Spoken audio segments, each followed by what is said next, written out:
Trump ने जब से भारत पर अतिरिक्त टैरिफ लगाने का फैसला किया है, भारत और अमेरिका के रिश्ते तनावपूर्ण बने हुए हैं। इसे लेकर संयुक्त राष्ट्र में अमेरिका की पूर्व राजदूत निकी हेली ने ट्रंप प्रशासन को लताड़ लगाई है।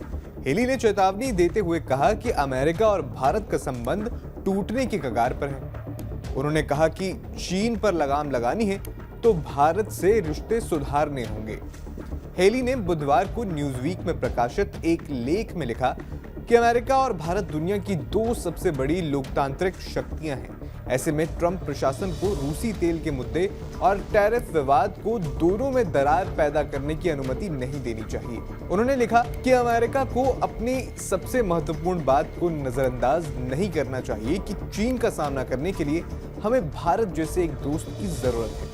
आपको बता दें कि हेली का ये लेख ऐसे समय में आया है जब पिछले कुछ हफ्तों से अमेरिका और भारत के संबंधों में तेजी से तनाव पैदा हुआ है। ट्रंप प्रशासन ने रूसी तेल खरीदने को लेकर भारत पर 25% का टैरिफ लगा दिया है, जो भारतीय सामानों पर पहले से ही लगाए गए 25% टैरिफ से अलग है, यानी कुल 50% टैरिफ। वहीं भारतीय विदेश मंत्रालय पहले ही अमेरिका के दोहरे मानदंडों पर सवाल उठा चुका है, क्योंकि वॉशिंगटन ने रूस से ऊर्जा की खरीद के लिए चीन और यूरोप को निशाना नहीं बनाया है। हेली ने ट्रंप प्रशासन द्वारा बनाए गए दबाव का समर्थन किया। उन्होंने कहा कि सभी को पता है कि रूस से भारत की ऊर्जा खरीद यूक्रेन के खिलाफ युद्ध को वित्त पोषित करने में मदद करती है, लेकिन हेली ने यह भी कहा कि भारत के साथ दुश्मन जैसा व्यवहार नहीं करना चाहिए। हेली ने तर्क देते हुए कहा कि वॉशिंगटन के आर्थिक और सुरक्षा लक्ष्यों के लिए भारत के साथ अच्छे संबंध होना बहुत जरूरी है। उन्होंने कहा कि जहां एक तरफ अमेरिका चीन से अपनी सप्लाई चेन हटाना चाहता है, वहीं भारत इसकी पूर्ति करने में सक्षम है। उन्होंने अपने लेख में लिखा कि जिस तरह से भारत का उदय हो रहा है, वो जल्द ही चीन के प्रभाव को पीछे छोड़ सकता है। उन्होंने कहा कि सीधे शब्दों में कहें तो भारत की शक्ति बढ़ने के साथ साथ चीन की महत्वाकांक्षाएं भी कम होंगी।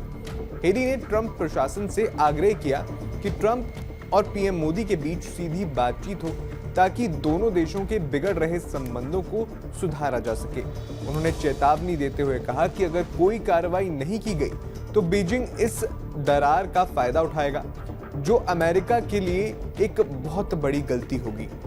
अंत में हेली ने उन पुराने शब्दों को दोहराया जो 1982 में व्हाइट हाउस में रोनाल्ड रीगन ने इंदिरा गांधी से कहे थे। उन्होंने कहा था कि अगर वॉशिंगटन और नई दिल्ली कभी अपने अलग अलग रास्ते अपना लेते हैं तो उनका लक्ष्य एक ही रहना चाहिए। फिलहाल आपका इस वीडियो पर क्या कहना है, हमें कमेंट बॉक्स में जरूर बताएं।